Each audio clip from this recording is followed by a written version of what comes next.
मोरे, नुजत शेख, इयत्ता 6वी. सावित्री, हे बघ मी तुझ्यासाठी काय आणलंय. हे काय आहे? अगं असं काय करतेस? ही पुस्तके आहेत, या पुस्तकांचं वाचन कर. इश्श, आता या वयात कसं वाटेल ते? हे बघ सावित्री, तू मला लग्नाच्या वेळेस वचन दिलं होतंस, आता नाही म्हणू नकोस. हे तुला करावंच लागेल. आजपासून तुझा अभ्यास सुरू. अहो, पण लोक काय म्हणतील? किती बदनामी होईल आपली. लोक तू करतील आपल्यावर. स्त्रिया या घरातल्या कामातच बऱ्या वाटतात. असं बाहेर जाऊन नाही हो. बरं असू द्या, ही पुस्तके राहू द्या बाजूला. अरे बाळा, गप माझ्या सोन्या, तुला काय हवंय? काय रडतोयस? अगं बाई, ह्याचं अंग तर लय तापलंय. हे पण घरी नाहीत. आता मी काय करू?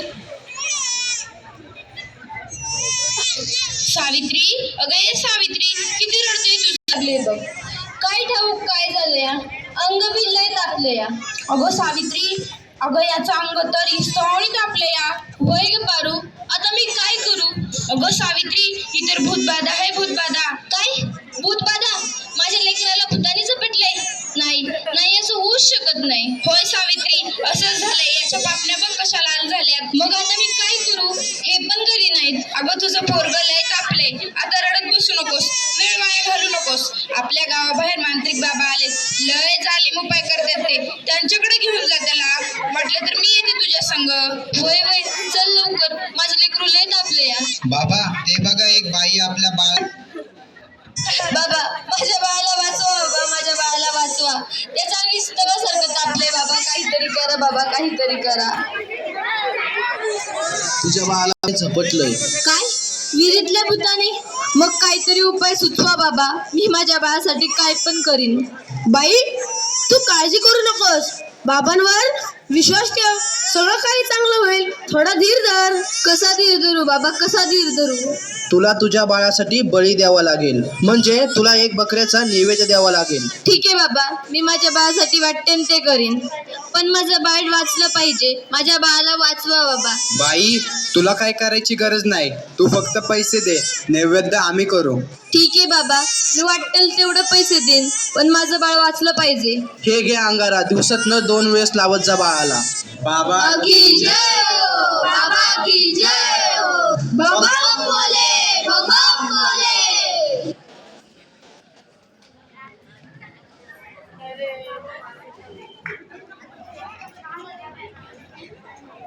अगं बाई, ह्याचा अजून कसं काही ताप कमी नाही झाला? काल बाबाकडे जाऊन पण काय बी फरक पडला नाही. अगं किती रडतोय तो. तुला किती वेळा सांगितलंय त्याला दवाखान्यात घेऊन जा म्हणून, पण तू काय माझं ऐकू नकोस. अहो ऐका ना, चिडू नका. जरा बघा ना हातात घेऊन. याचा ताप कायच कमी नाही झाला. जरा बघा ना याला काय झालंय ते. त्यावेळी तुला किती वेळा सांगितलं की घरात प्रसूती किती महत्वाचं असतं, माहित आहे का तुला? अहो, पण पुरुषाच्या हातून प्रसूती करताना लाज वाटते. कसं वाटतं ते? त्यावेळेस दवाखान्यात कुठल्या महिला डॉक्टर पण नव्हत्या. मी कशी करणार होते प्रसूती? अगं याचं अंतर तव्यासारखं तापलंय, अशी कशी गाफील असतेस तू? अहो, मग काहीतरी करा ना. दादा, लवकर जाऊन वैद्यांना बोलव. हे काय करतेस तू? मी याला देवाचा अंगारा लावतीये. बस कर सावित्री, हा सर्व अंधविश्वास असतो. अहो, जरा विश्वास ठेवा. हे बघा, याचा ताप कमी होतोय. कपाळ पण अगदी थंड पडलं या. बघा ना जरा. उठ ना बाळा, उठ, डोळे उघड. हे बघ, तुझी मम्मी तुला बोलवतीये. उठ ना पिल्लू, आई तुला आवाज देतीये. उठ ना बाळा. काय झालं? अहो, याला काय झालं? हा उठत का नाहीये आणि डोळे पण उघडत नाहीये. ए बाळा, उठ ना. काय झालं? अहो, काय झालं याला?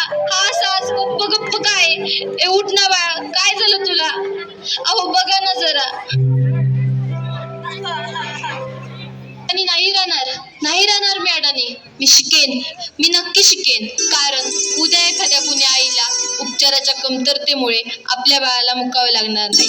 मी शिकेन, मी नक्की शिकेन. शाबास सावित्री, शाबास. मला तुझ्याकडून हीच अपेक्षा होती.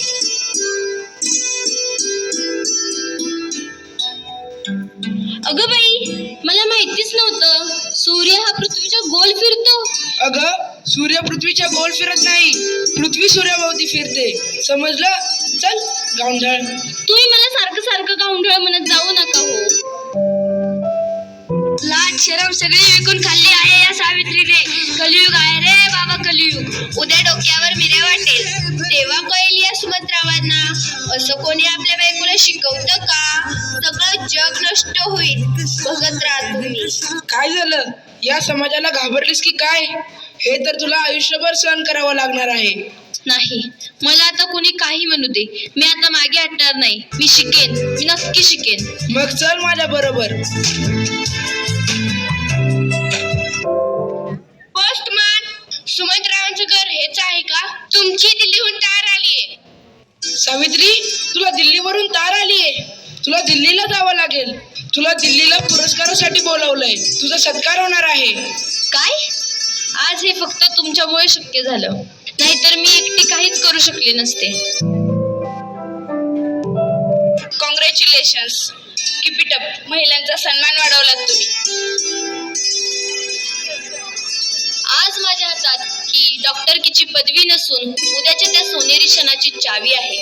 त्याच्यावर आजपर्यंत फक्त अंधविश्वास व नकारवक्तेचे कुलूप लागले होते. माझ्या देशात अशा अनेक महिला आहेत ज्यांची स्वप्न चुलीच्या धुरात हरवून गेली आहेत. मला असं वाटतं ही स्वप्नांची पतंग खुल्या आकाशात उडावी आणि प्रत्येक घरात सुमंतराव असावे, कारण हे या पतंगाच्या दोऱ्याला कधीच कापू देऊ नये. हे करणं खूप अवघड तर आहेच, पण अशक्यही नाही. सावित्री, चुकलं माझं, मला माफ कर. मी तुला नाही ते बोलले. तू आज शिकून समाजाला धडा शिकवलास. आम्ही काय आडाने त्या आडानेच राहिलो. आता आम्ही पण शिकणार. खरं सावित्री, चुकलं आमचं, माफ कर आम्हाला.